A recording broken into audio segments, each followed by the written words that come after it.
Poursuivons notre série d'homélies qui fait suite à celle de la semaine dernière qui était axée sur à la fois le Père et le pardon et sur ce thème d'année passer par les portes et préparer le chemin de mon peuple. Ce peuple qui est finalement à l'extérieur de nous et qui attend d'être la révélation d'un amour et de connaître ce pardon notamment. Alors cette semaine, je vais m'appuyer davantage sur la première lecture avec la promesse de bénédiction qui s'est accomplie pour nous, une bénédiction sur nous, pour nous, accomplie, promesse faite à Abraham, accomplie dans le Christ, baptisé dans le Christ. Nous avons reçu les bénédictions de l'Esprit, nous sommes comblés des bénédictions de Dieu et ce n'est pas pour nous. On ne va pas dresser une tente et rester là entre nous. Et ces bénédictions, on va les porter à l'extérieur. Donc, on va ouvrir les portes et puis on va être les instruments de bénédiction de notre Dieu pour le monde et pour les autres.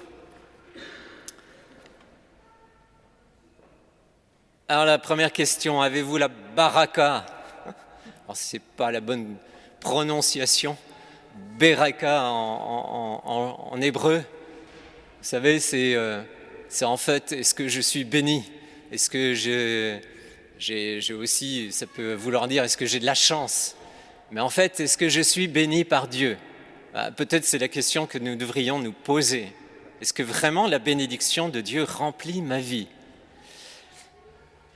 Pourtant, au milieu de ce monde, en ces temps qui ressemblent plus à des temps de Kelawar, c'est-à-dire en hébreu, malédiction, la violence, les droits de l'homme bafoués, la vie humaine réduite à être une chose explorable à l'infini, mépris des espèces végétales, animales, de la santé de la planète, montée des extrémismes violents, insultes au Parlement, paroles meurtrières et humiliantes, idéologies racistes mortifères, et nos relations au sein desquelles, bien souvent, la pensée et la parole mauvaise sont loin d'être absentes. À quoi cela nous conduit-il ? La malédiction conduit toujours à la mort, puisque la bénédiction est relative à la vie. La bénédiction, c'est pour une fécondité de vie, une croissance de vie. La malédiction, c'est l'inverse. Jésus condamne la malédiction en disant que celui qui maudit son frère sera passible de la géhenne de feu. Ce qui signifie qu'en maudissant, nous nous vouons au même sort que celui que l'on a maudit. Autrement dit, que l'on a expulsé devant soi, dont on a souhaité la disparition, la mort. Alors oui, la malédiction conduit à la mort. Et Jésus lui-même, pour nous sauver de la malédiction du péché qui nous conduisait à la mort spirituelle, la séparation définitive avec celui qui nous a créés, donné la vie, qui est notre Père, notre Dieu, a pris sur lui cette malédiction qui conduisait à la mort et nous a sauvés en se laissant clouer sur la croix, désigné par les Juifs de son temps comme le poteau de malédiction. Jésus a pris sur lui toute malédiction pour nous donner sa bénédiction. Passez par les portes de la bénédiction de Dieu et devenons instruments de sa bénédiction. Ainsi, nous préparerons vraiment le chemin de son peuple, de ceux qui ne sont pas encore là, présents, rassemblés dans cette famille sainte, royale de Dieu, du Père, qui veut rassembler tous ses enfants. Alors comment devenir instrument de bénédiction ?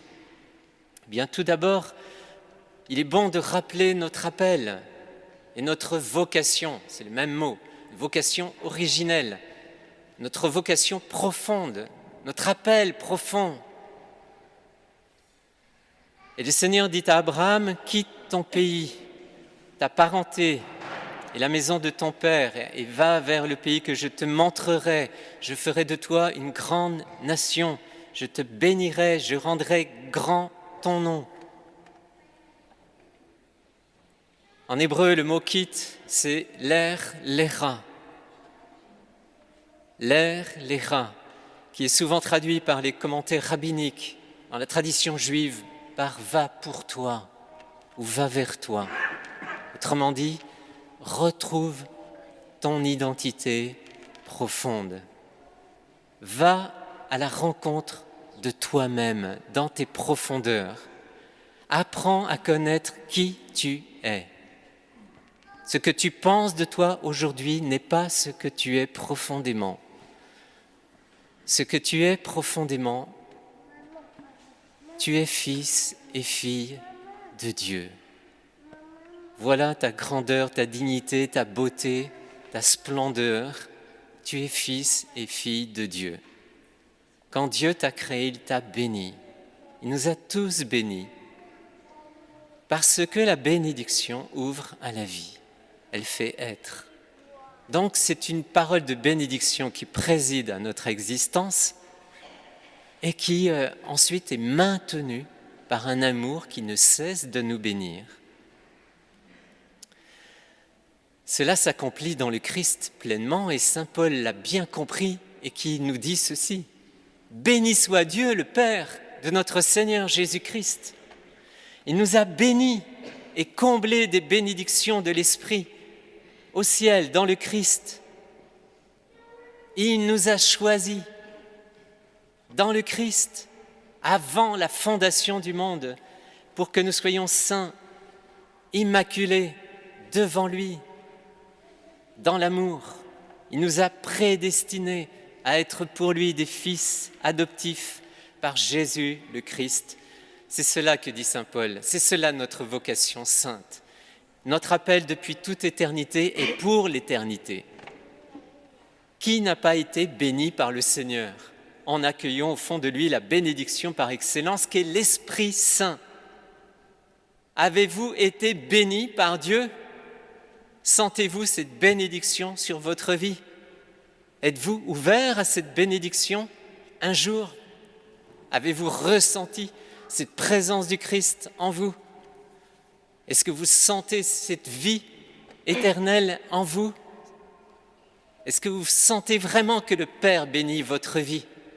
Pas seulement dans les choses matérielles, ou parce que vous auriez demandé quelque chose que ça aurait été exaucé en disant « bah oui, Dieu est là avec moi parce qu'il a exaucé une prière dans une demande matérielle », mais vraiment sentir que Dieu est là pour vous et vous rejoint, vous, dans votre existence et vous vous sentez aimé et du coup béni, puisque la bénédiction en Dieu, comme la gloire en Dieu, c'est l'Esprit Saint. En hébreu, la bénédiction, beraka, je prononce mal l'hébreu, mais c'est pas grave. C'est la bénédiction signifie pas simplement le fait de dire du bien, ce qui est la tradition latine qui donne en français bénédiction. Benedicere en latin, ça veut dire dire du bien, mais pas seulement. Certes, ça procède d'une parole, puisque tout est au commencement par une parole. Mais ça signifie surtout le don de la vie, du bonheur et de la paix. Bénir Dieu, c'est laisser de la place dans notre existence. Quand je dis « Seigneur, je te bénis » ou « je te loue », je m'ouvre à toute la place qu'il veut prendre dans ma vie.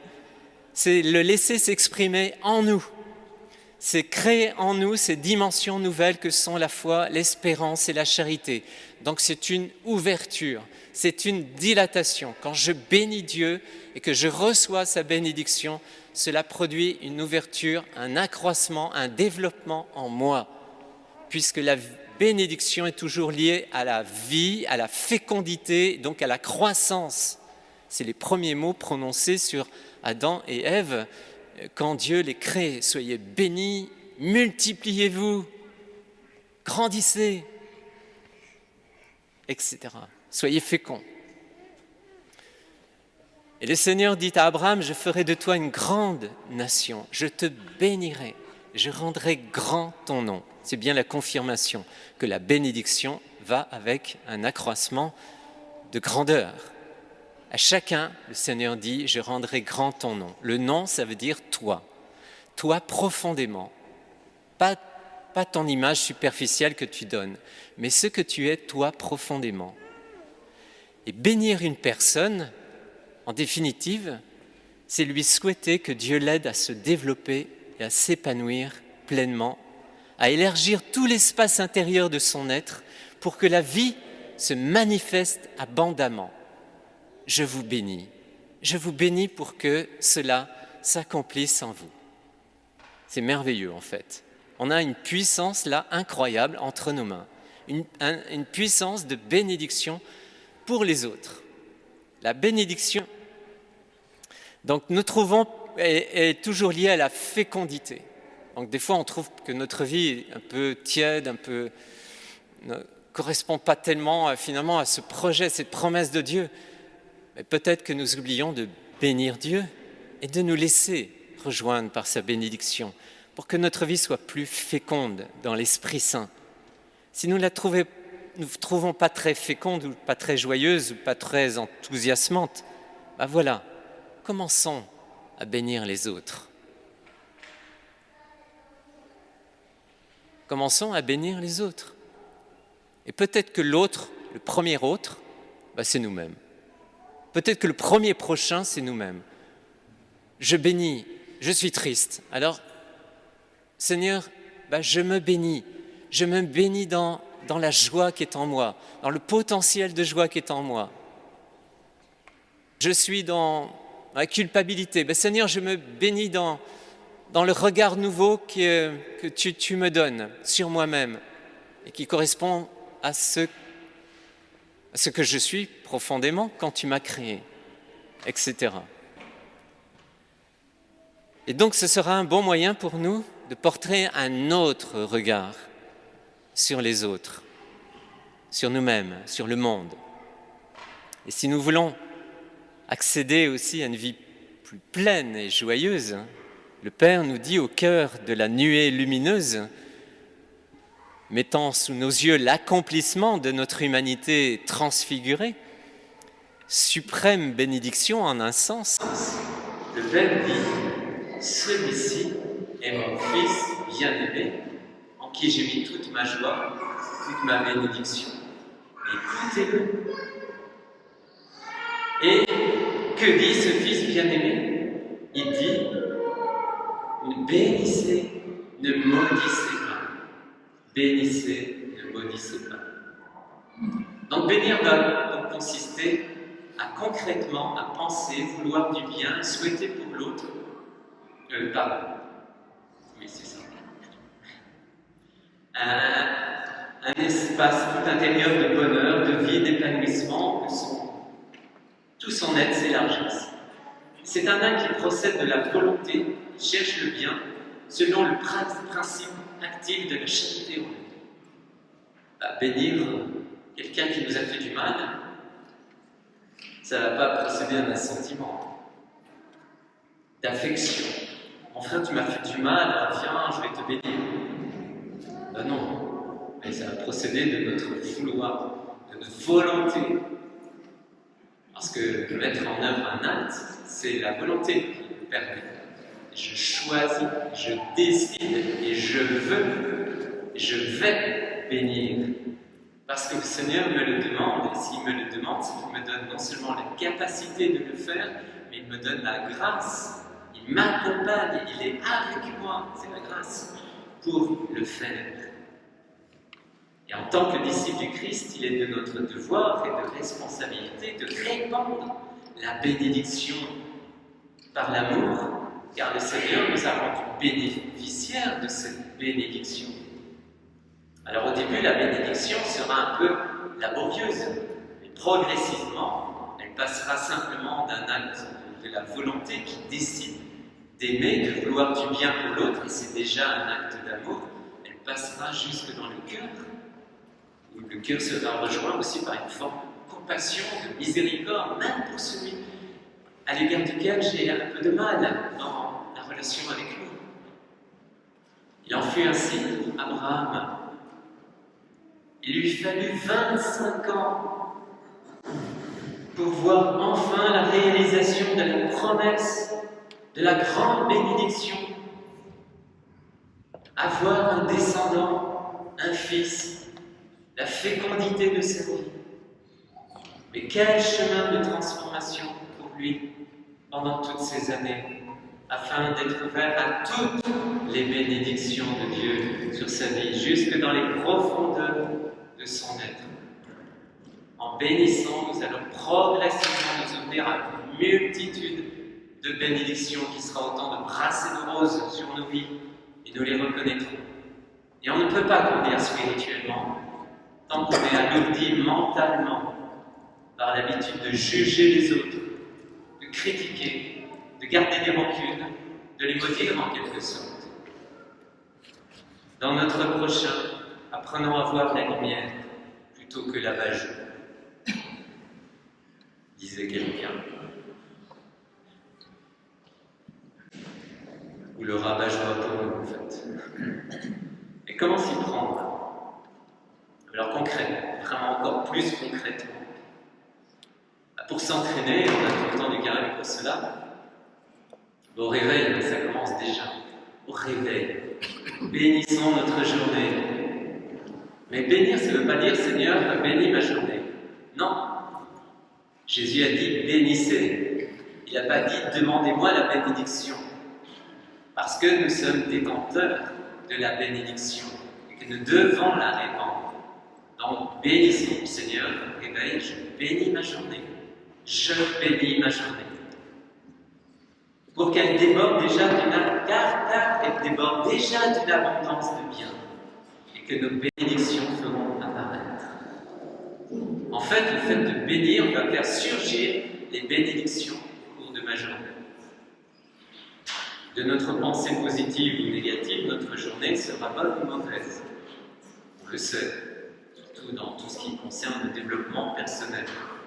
Alors relions notre pensée à celle de Jésus, bénissons-le, bénissons notre journée, ouvrons-nous à Christ, à l'Esprit Saint, à la bénédiction du Père, offrons-lui ce qui peut déjà nous causer au réveil, offrons-lui tout le sentiment peut-être de mauvaise humeur qui arrive, et bénissons la journée qui s'ouvre avec son potentiel de beauté, de bonté à faire émerger.